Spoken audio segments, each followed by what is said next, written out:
Огромное спасибо таджикам, которые возят это бесплатно людей при эвакуации. Большое им огромное спасибо. Вот. И Таджикистан очень красивая страна. Народ очень гостеприимный.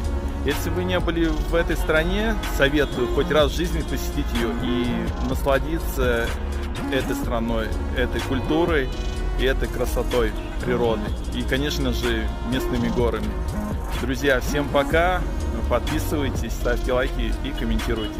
کسایی که میخواهند پاسپورت های خودشون بسنجند که زپری دیپورت چیزی هست نیست، همین را واقعا فهمیدن میخواهند، به همین رقم های در روی اکران بوده با طریق واتساپ نویسین. البته این هم همکارای ما های، البته منیجری ما بر شما جواب میده و پاسپورت های شما را زگران پاسپورت تفتیش میکنه و میفهمونه که چی گپ شید یا نه. یعنی که برای تفتیش کردن پاسپورت های خودتون از запрет و депорт. Вот таможня. Блин, мы тут застряли. Мы думали, быстро пройдем. Ну, ни кафе, ни туалетов тут нету.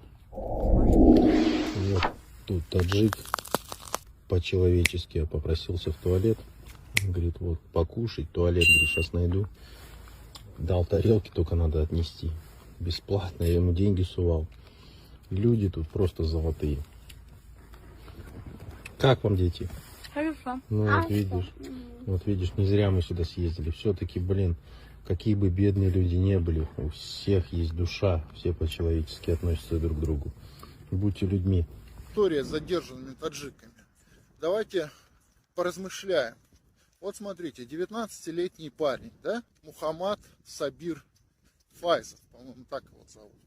Вот смотрите, веселый, жизнерадостный парень. Вот на нескольких фотографиях он в одной и той же футболке. Да, и на теракт пошел в этой же футболке, как ни странно. Чтобы его точно могли опознать. Смотрите, в руках этот парень держит какой? 14-15 Pro телефон, который стоит 100 с лишним тысяч рублей. И этот парень, у которого в руках телефон за 100 тысяч, идет на массовое убийство. Вы хотите сказать, что вот этот жизнерадостный парень, который ножницами мог себе заработать на 15 или 14 iPhone Pro, пошел на массовое убийство за 100 тысяч рублей?